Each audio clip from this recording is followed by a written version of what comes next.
let's go ahead and just get started here. Excuse me. There we go. So what is the K-129? Well, K-29 was part of Project 629, the Gulf II class. She was actually like a Gulf IIA after her modernization, but she is a diesel boat submarine that's carrying ballistic missile silos with missiles in them, 3 of them in the sail there. And the missiles were so big they had to stretch the hull, above and below the sail to fit the full silo. That's why you have this bulge here on the bottom, this belly-looking thing. It's to help house all the 3 silos, the 3 missile silos right there. She is 100 meters long, 8.5 meters wide, runs 3 diesel engines that turn 3 electric motors. So she is a diesel-electric submarine. So the nice thing about that is the diesel engines can run at their optimum RPM to get the most efficient fuel out of them, and then that electricity that they generate can go towards the electric motors to turn the screws and the battery, or one or the other. They can do it all. So the idea is, let's say this diesel engine likes to run at 1600 RPM. That's its most efficient. You're going to get the most bang for your buck in terms of generating electricity for fuel economy, 1600 RPM. Well, 1600 RPM will only turn the screw at, say, 8 knots, okay? And you want to do 5 knots. Well, what are you going to do with all that extra power? Well, you can put it to the battery, and that way you maintain 1600 RPM. You're not adjusting the diesel to the screw blade because there's no mechanical linkage. It's all electric. And that's the big difference between diesel and diesel electric submarines, is the diesel is not mechanically linked to the shaft. It is electrically linked through an electric motor and a complete electrical bus as well, right? So that's the big difference that you want to take from that. This is one of the few boats, one of the last boats that is faster on the surface. It doesn't have that albacore shape hull yet. So she does 17 knots on the surface, maximum of 14 knots submerged. Later builds of future submarines that are the albacore or the round shape hull, those numbers are inverted where the faster speed is submerged. But this one is still of their very old design, World War II design, if you will, in terms of the shape of the hull. All right, she has a 70-day endurance and a crew of 83, but on her final voyage, the crew was a little over 90. They had a few extra people on board. That's not clear why. Maybe they just had extra conscripts, trainees or something, or maybe they had, guest VIPs, if you will, on board. That's not normal to take VIPs on your patrol, though. So it's probably that they had more sailors to train, but the crew on the last mission had a little over 90. And like I said, 3 D4 ballistic missiles. That's the NATO name SSN-5 Serb. She had the D4s after her modernization. She begins her life with the D1s, which is the old school ballistic missile. That's very, inaccurate, hazardous, fails a lot. D4 wasn't a lot better, but it was an improvement.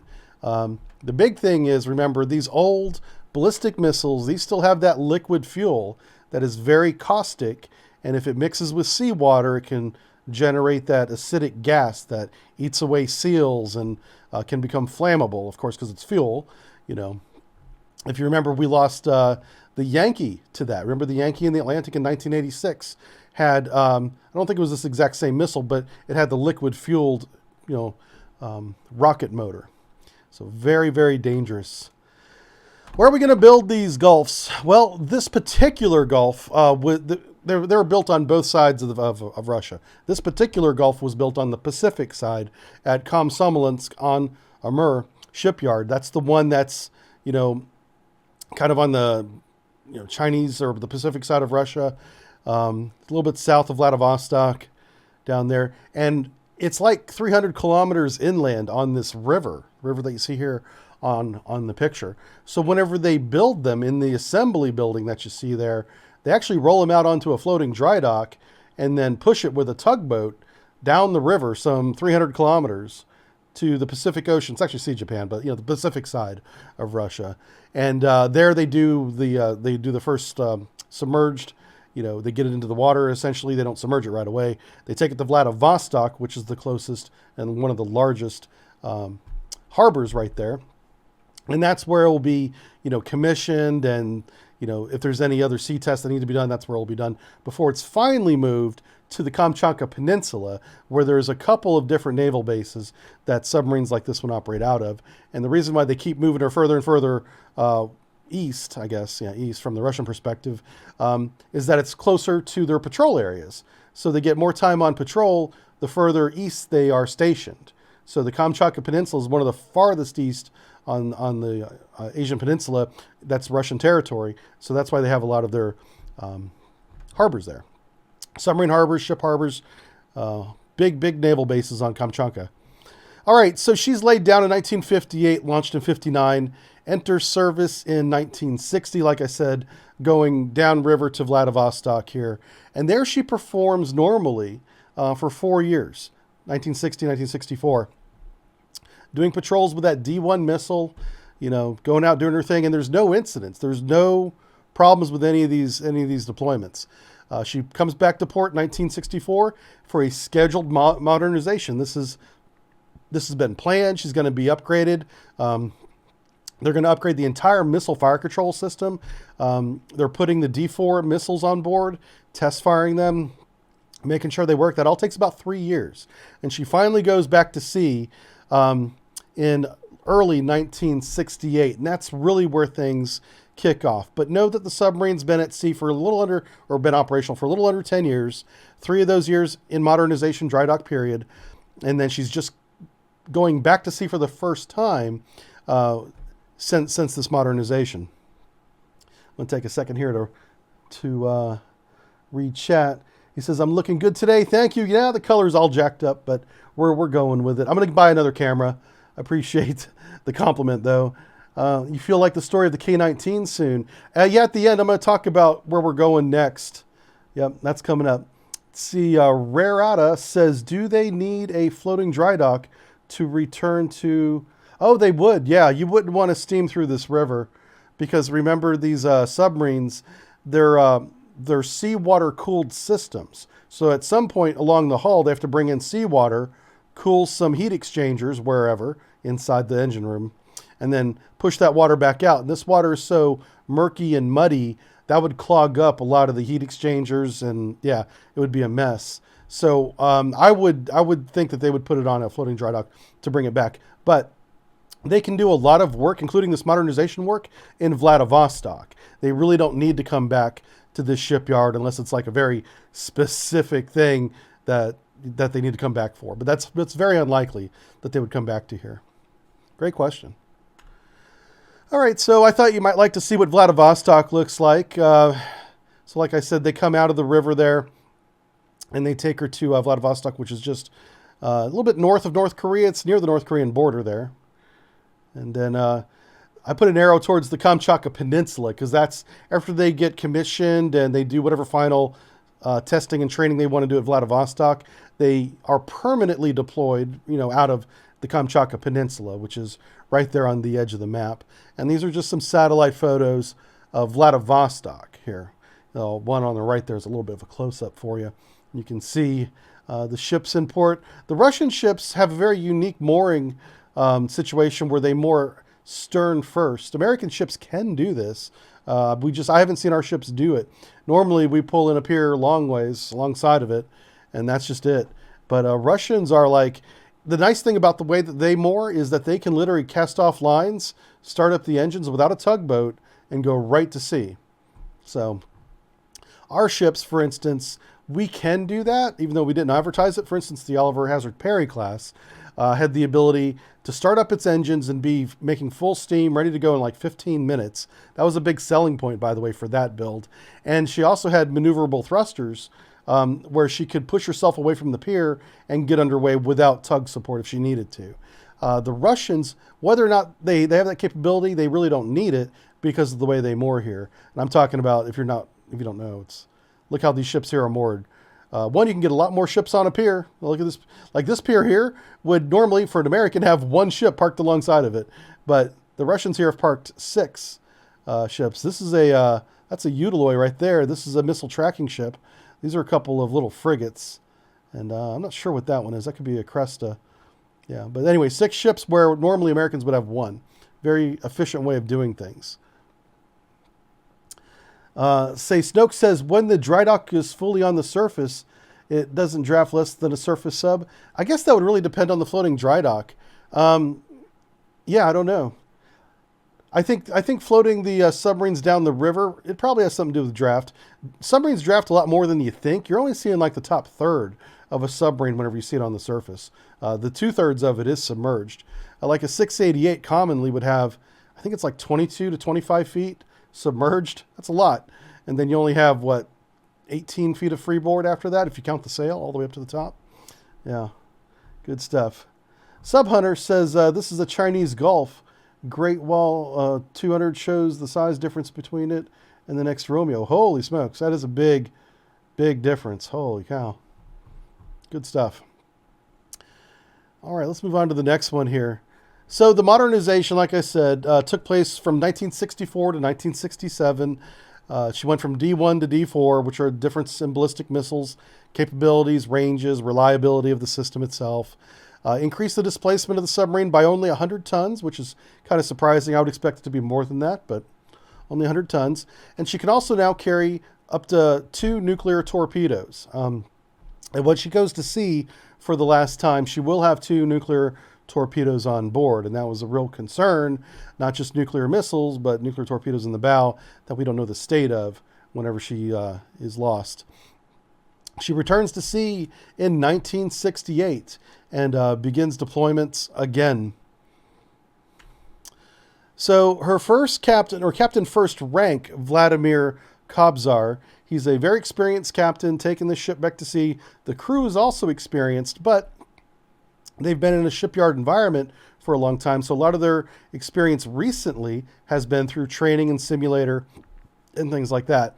There's some new people on board during the 3 years that they were in dry dock. They did have some crew, come in. So some of the crew have never been to sea, but the majority have been to sea before on this boat before the modernization period. They're still there because a lot of these sailors are career sailors. The conscripts rather have a 1-year attachment, and I believe a lot of that is sub school. So it's actually less than a year at sea for the conscripts, which are on board. And that may explain why there's over 90 people on this submarine at this time. Usually, like I said, they average around 33 people per deployment. This one has 90 people. So they probably have a few extra conscripts learning the systems, is what I think is going on there with the crew numbers. Not that that much has anything to do with what happened. It's just I want you to realize that this is a combination of very experienced sailors and a few inexperienced ones. So they leave the Kamchatka Peninsula and head towards their patrol area. The first bit of controversy, if you will, is that this patrol area that K-129 is going to is a new patrol area. It's not the same patrol area that they had been going to and all the other ballistic missile submarines out of Kamchatka were going to for the past couple years. This is a new one that's farther and farther east than normal. And this led to some speculation that maybe the submarine was trying to pull a Hunt for Red October defection towards Pearl Harbor or the United States. That's completely unfounded. If you read anything like that on the internet, just take it with a grain of salt. It's someone's opinion out there, but there's no evidence to support that because we have found now, we didn't know this at the time, but we found now that there was a brand new patrol area that was authorized for the Red Fleet to use, and that's where the K-129 was. So any speculation of any type of getting to the United States is unfounded at this point. Okay. Conducts daily communication with the fleet. This is common for every ballistic missile submarine. It is a requirement to maintain continuous communications for ballistic missile submarines because as soon as they get the order to launch, they need to execute that order. Therefore, you're always on the phone, essentially, on the radio, listening. Is the call coming? So they're all, but back then they could not always stay at periscope depth. They would be detected. So they would come and make contact once a day and get an update on what everything was, sometimes twice a day. 12 hours is a routine for communications. Anyway, all this ends on March 8th. She stops coming to periscope depth. She stops, calling the headquarters, getting, whatever message traffic updates, because they get a lot more than orders to launch. Most message traffic is not orders to launch or not launch. Most of it is routine communications and stuff. And all that stops suddenly on March 8th. So K-129 misses the radio call. And it isn't until 11 days later that Russia decides that she's no longer, she's lost. She's not on the surface. They can't find her. They send a fleet of 11 ships out to look for her, including the salvage tug that's kind of always hanging around the area of where these submarines are deployed. Can't find her. The Americans get involved. We got P-3 Orions flying overhead. We'll get into why that is in a minute. And nobody can see her. So on March 11th, Russia decides that it's a lost ship and begins taking steps to inform the families and all that, but does not go public with that information. This is really important. They don't tell anybody. There's no public release saying that they've lost the ship because, they just are very secretive, people. But they declare her lost on March 11th. The reason why the United States knows that she was lost is because we had undersea detectors in Alaska, in Hawaii, I think one out at the Philippines, but definitely Alaska and Hawaii, to listen for nuclear explosions. Because remember, we had a recently signed treaty with Russia. It might not have been signed at this point. Oh yeah, 68 it certainly was. Where we were no longer doing nuclear tests. But these sensors were designed that if there was a above ground nuclear test, they could triangulate the location of the nuclear test to see where it was. And if that person's in violation of whatever agreement, right? Well, those sensors detected something on March 8th. And so that got the Americans' attention that maybe there was a nuclear test happening somewhere in the Pacific or in Russia, maybe China, because China has nuclear weapons too. And so that got our attention, but it triangulated to this point here in, central northern Pacific. It wasn't on land. And so that got even more attention, being like, oh, what happened here that caused so much noise? And that is what we're going to talk about now. So as soon as communication is lost, like I said, they have these salvage tugs already ready to go anytime they have a fleet deployed. A Sea Tug SB-43 is sent to the location first. Behind her are 11 other Russian vessels that will come to the area to assist looking for the submarine if it's stricken on the surface. Right, so they send these vessels to investigate, and by the time the tugboat gets there, the first vessel gets in the vicinity of where they know the patrol is occurring, the P-3s are already circling overhead, buzzing the tugs, doing their ladder patterns up and down and doing like a sector search, very methodical, looking for debris, sonar contact, a submarine on the surface is what everyone's hoping for, and not getting any of that. And so this causes a lot of suspicion. In Russia, they're like, why are the Americans exactly where they know the Gulf Patrol area was? The Russians know where the Gulf Patrol area was. And so they're thinking that maybe the Americans are somehow involved in the loss of this submarine. So this begins, a lot of conspiracy thinking in Russia. They're like, what have the Americans done? Is this the beginning of a war? Because it's a ballistic missile submarine. What is going on? One of the things that spun the Russians up even further, besides seeing a lot of our maritime patrol in the area of the sunken sub, is in March, the same month of the disappearance, the Swordfish pulls into Japan with damage to her periscopes. So they're beginning to connect the dots. They're like, what if this submarine that was in the Pacific at the same time as the Gulf II that we had just lost hit our submarine, damaging its periscope and who knows what else, right? But they know the periscope is definitely bent at like a 45-degree angle, not in this picture, but in pictures of it coming in. And so they're like, well, obviously the Americans hit our boat. They pull into Japan for emergency repairs, and our boat is, sunk somewhere. And so this really becomes a major political problem between Russia and the United States. This is kind of further complicated because whenever we pull into Japan and have work done on our submarines, we don't let the Japanese contractors or shipyard workers work on things, especially when something has gone wrong, like a damaged periscope. So by only allowing American workers to work on the Swordfish when she pulls in damaged, further fuels the conspiracy that something happened between the Swordfish and her. The official story that the Americans come up with at the time, 1968, is that she was operating in northern latitudes and some ice flows had come, south of the Arctic Circle. And when she went to periscope depth, she hit the ice flow, bending the periscope at a 45-degree angle, which is actually what happened. But after the fall of the Soviet Union, I think it was 1992, we officially turned over the logbooks to, it might have been, no, it was 1974. 1974, we turned over the logbooks of the Swordfish to the Russian government as kind of a gesture of, contrition maybe, to show the Latin long of the Swordfish throughout her entire maneuver, showing that on March 8th, she was nowhere near where the Gulf II was. So that puts to bed officially the idea that the Swordfish had anything to do with the K-129 being lost. That has been settled and agreed to by both countries that was not the case here in 2022. Okay, another speculation as to what happened to the Gulf is the same thing that killed, we think, the Scorpion and a number of other submarines, is lead-acid battery explosion theory. There's a couple different ways this can happen.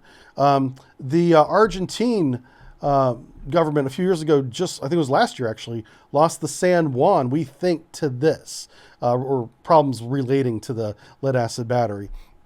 So the way this works is whenever you charge a battery in a closed space, it generates a little bit of hydrogen gas.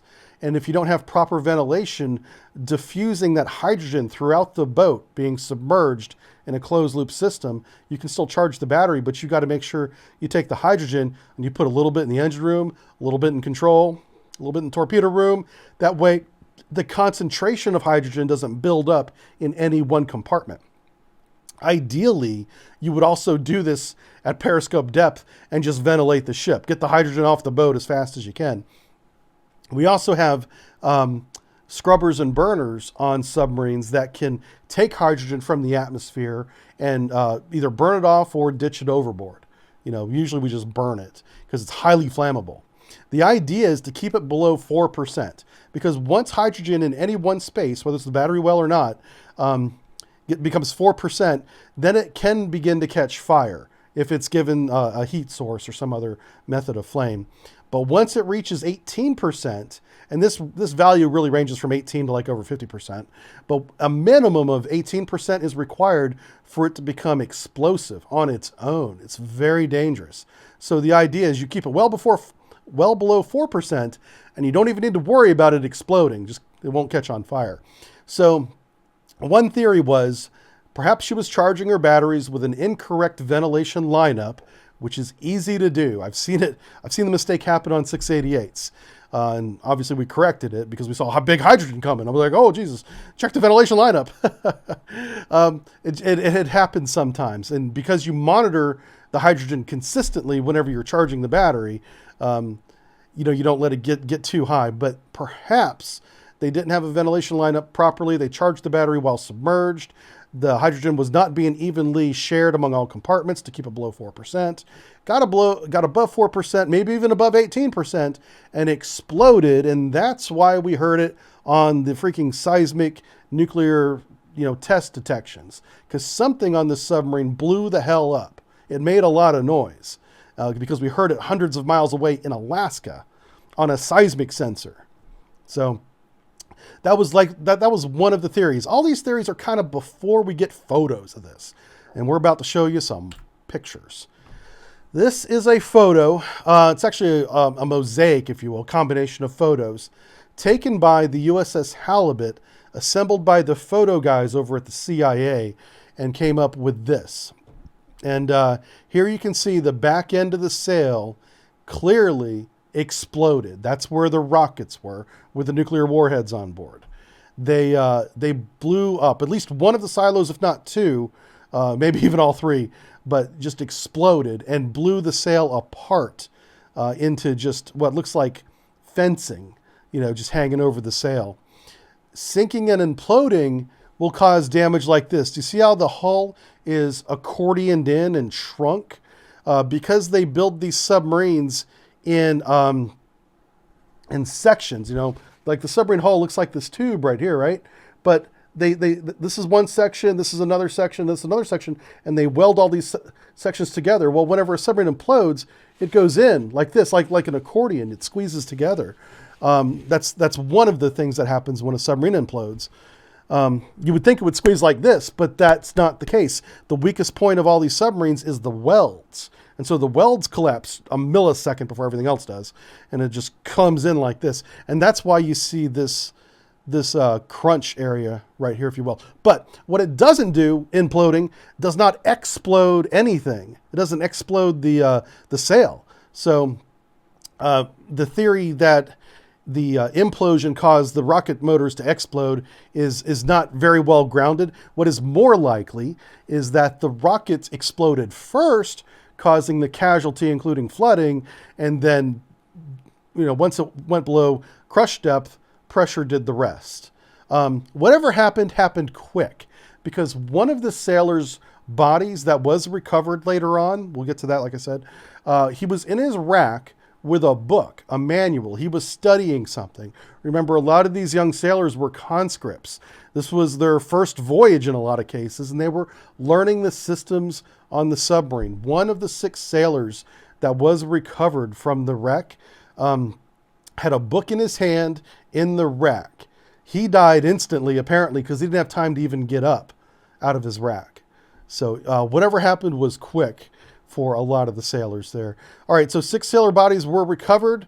It says here, the only way this happens is if the missile warhead was ruptured. I shouldn't have said missile warhead. I meant missile body. Yeah, maybe I should rephrase that statement. The warhead did not explode, obviously. I mean, if the warhead exploded, we wouldn't even have a submarine. But the missile body... So what probably happened is the hatch leaked, salt water got into the tube and flooded it, and then once it fills all the way up and there's no more water allowed in, it instantly, and this happens like that, equalizes to outside sea pressure. And if they're at 400 or 500 feet, that's a lot of sea pressure, and that will rupture the fuel cells of the rocket.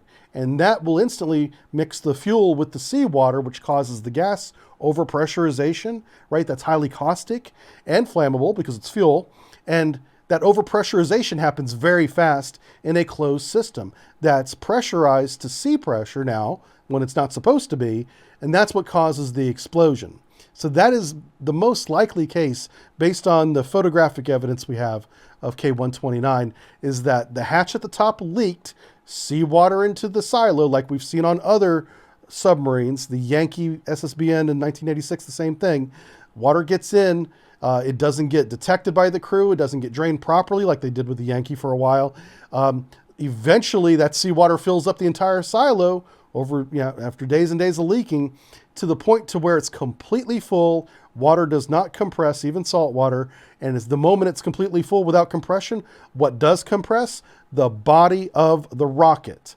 Because that's a very thin, lightweight aluminum metal holding that fuel together, and it immediately collapses. Mixes fuel to seawater, overpressurization, submarine lost.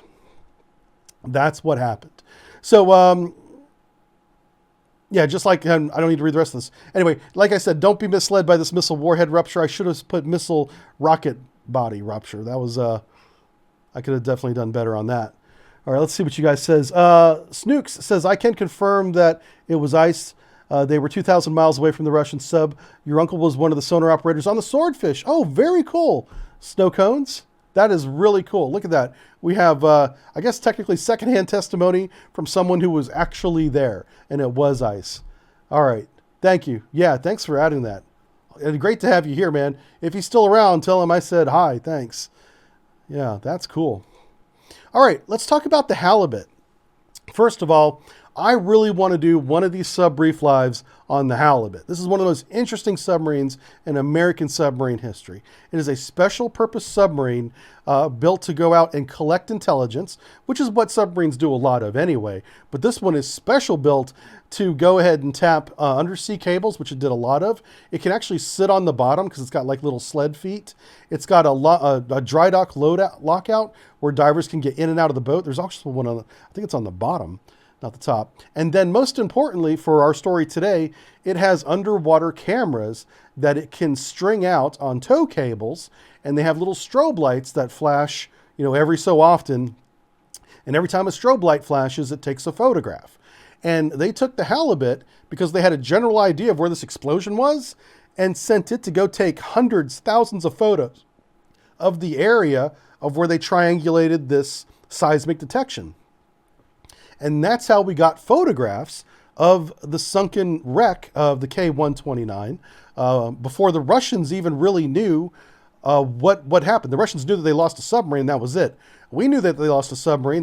We knew where it was, and we started coming up with ideas of how can we take advantage of this situation. And this is where the story gets really interesting, is we have such a lead on where the submarine is, and it's in like 16,000 feet of water. It's really freaking deep. Okay. So the Russians are like, there's no chance the submarine's going to be messed with or be recovered.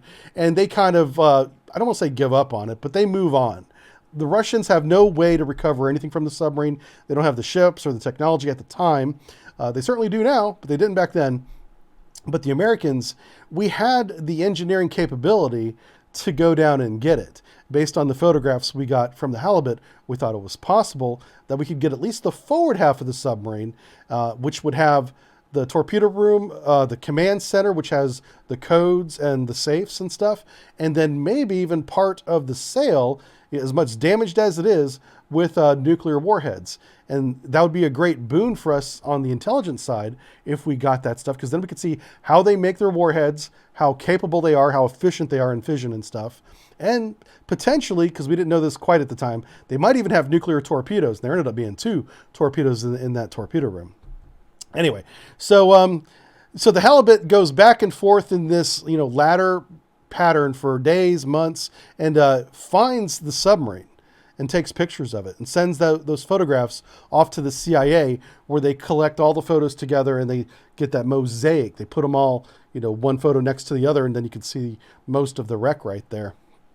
Very cool. And those little cameras, they called them fish, or the fish, as she drove by. One thing about the photos, ironically, the photos, one photo, you wouldn't be able to tell what you're looking at because they had driven right over the wreck, whether that was intentional or not. And the photos were so zoomed in or so close, it was obscure what you were looking at. But whenever you took the photos together and kind of pieced them together like a jigsaw puzzle and stepped back and looked at the whole thing, that's where you got something like this. Yeah, really cool. Okay, so that's the Halibut's. One of the many very cool things the Halibut did in its lifetime was photograph K-129. So here begins one of the most interesting stories in the Cold War history, in my opinion. It's called Project Azorian, where the CIA contacted Mr. Howard Hughes, which was this eccentric billionaire for the time. And he was very private. Like, he didn't have a lot of public appearances. He was just very rich, right? And he owned, of course, businesses, and he was into, I think oil drilling was part of it. But they wanted him to fund as a front this oil drilling platform that you see here called the Hughes Gallimore Explorer, to go out and search for minerals in the Pacific Ocean and then begin, harvesting them if they found anything. And that was kind of the cover story there for Project Azorian. So it's a CIA-funded project through Howard Hughes. $4 billion is today's dollars. It was like, 1.4 or something like that back then. But a lot of money. They did manage to recover part of the K-129. The missile section, part of it, from where the missiles are attached to the hull, the sail, and after that, fell as they were hoisting the submarine up. So they really only got the bow part, which had the torpedo room, part of crew berthing where they found the sailor's body. They found 6 sailors, but the one with the book in the rack, he was down there too. And 2 nuclear torpedoes. And this story deserves to be its own subbrief. So I don't want to go into a lot of detail on it now and spoil it. But if you want to know more about this, I encourage you to read the book, The Taking of K-129, written by Josh Dean. I have this book myself. I read this book a couple years ago, or I think last year, and it blew my mind. It's such an incredible story of how this ship was built. And the ship was built in Pennsylvania, but the hoisting mechanism, the grabber, if you will, which is under here, because there's like a moon bay in the bottom of this that I'm about to show you, but I'm about to show you a picture of this. That was actually built, I think, in San Diego. Yeah. And so they had to build both of these things. Well, the thing in San Diego was kind of built in secret because it looked like a big barge that they were building. But inside the barge was this very mechanical spider-looking grabber arm thing.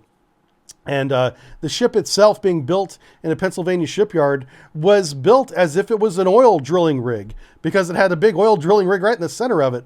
But what this pipe was going to attach to was the hoisting mechanism, to the grabbing mechanism that would then be hoisted by this rig up and down, you know, from the bottom of the ocean.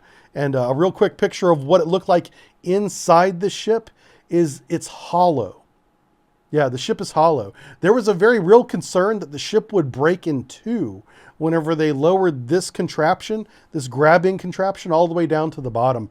And here you can see the big pipe that connects this entire strong back lifting grabbing mechanism is all being supported whenever it's deployed, whenever it's underwater by this thing. Whenever it's resting in the bay like this, it's being supported by these 2 grabber arms, these little, you know, ladder-like things lower below the ship, and then they pivot forward and aft, opening like a clamshell, leaving this mechanism, this grabbing mechanism, to only be supported by this big arm right here.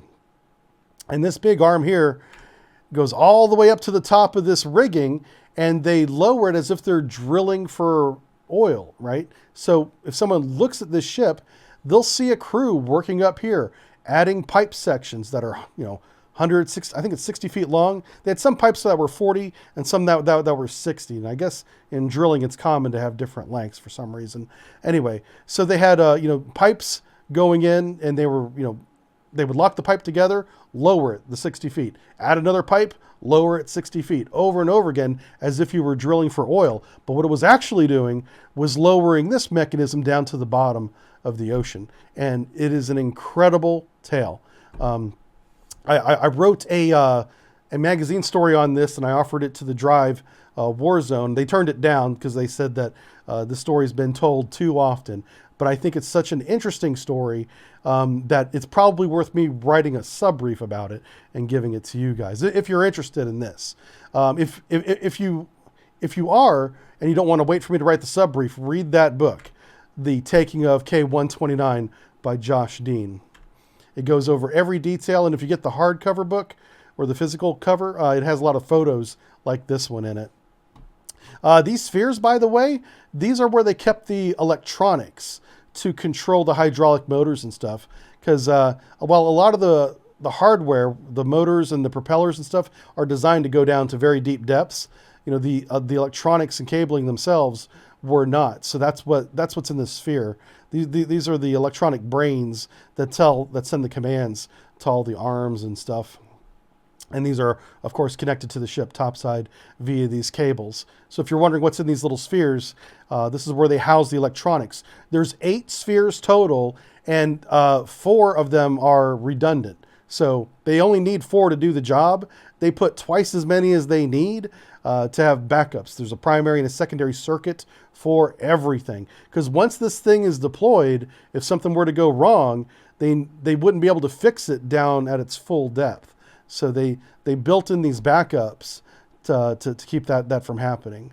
And long story short, they did get down there. They did, find the submarine. They managed to position this thing right over the submarine and scoop the whole thing up from the aft of the missile.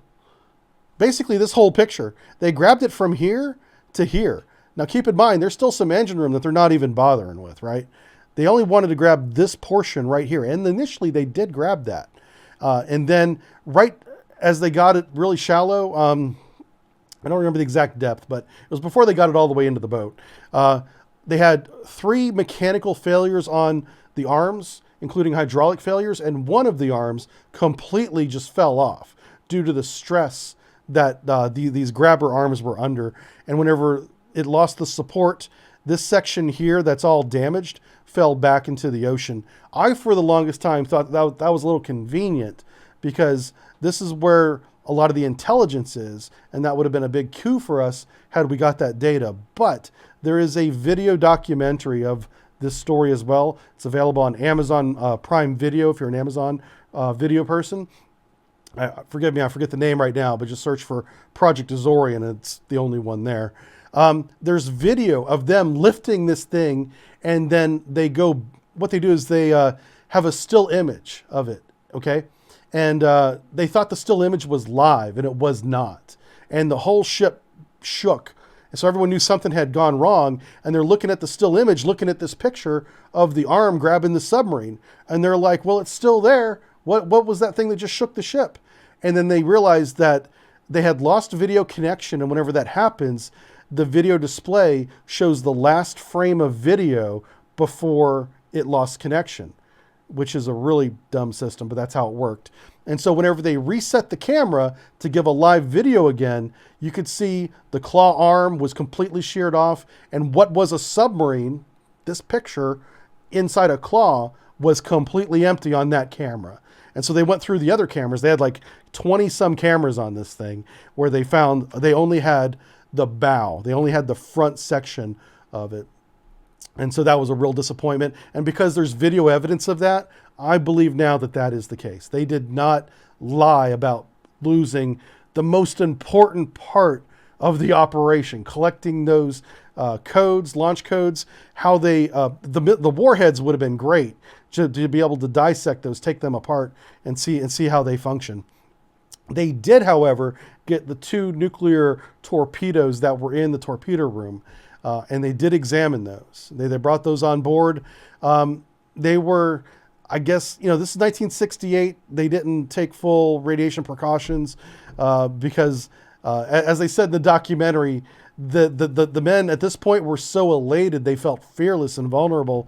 And while they did wear, radiation hazmat suits, a lot of them took a lot of radiation looking at these torpedoes. I don't have a picture of the torpedoes for you here, but that is in that documentary as well. Highly recommended. All right, so my final thoughts on this, man. Okay, one, it was a tragic end to the crew of On Board the Gulf. They clearly didn't see this happening. There's all the evidence points to an explosion in one of the missile silos. Overwhelming evidence points to that. Between it being detected hundreds of miles away, it was a very loud energy release, and a sailor being found in his rack dead, clearly stunned or killed by the shockwave alone, that then eventually flooded the boat. He didn't have time to even get up. So this all happened very fast, very tragic for them. Conspiracy theories abound. We talked about the swordfish. We talked about the trying to defect to the United States. All that stuff has kind of been put to bed by now after so many years and all this evidence has come out. It's just, it was a tragic accident is really what it was, as is a lot of cases in any kind of maritime disaster. A lot of times it's just bad luck. You hit the iceberg. What are you going to do? You're going to sink now, or your torpedo blows up in tube 4 and your name's the Kursk and you spend the next 3 days, in a slowly flooding engine room. It's just, and in this case, a missile silo explodes and kills probably most of the crew instantly, honestly, because it certainly killed anyone in the command center, which is right below the missile where it exploded, and the forward berthing where they found the sailor. Didn't even have time to move. Yeah, really, really sad. So the big thing to take away from this is we knew where it was because of our nuclear testing sensors around the Pacific. We had this incredible asset called the USS Halibut that had the capability of taking underwater photographs down to very deep depths. The Gallimore Explorer, with the help of Mr. Howard Hughes, is an incredible story funded by the CIA to covertly go out and physically grab this thing from the bottom of the Pacific. In 1974 was when that happened. The wreck was in 68. The recovery was in 74. Really incredible technology for that time, you know. And so I do plan on doing a USS Halibut subbrief for sure after talking about this. All right. I just want to say thank you to all the Patreons, man. You guys are the best. You guys fund this so I can do this full time.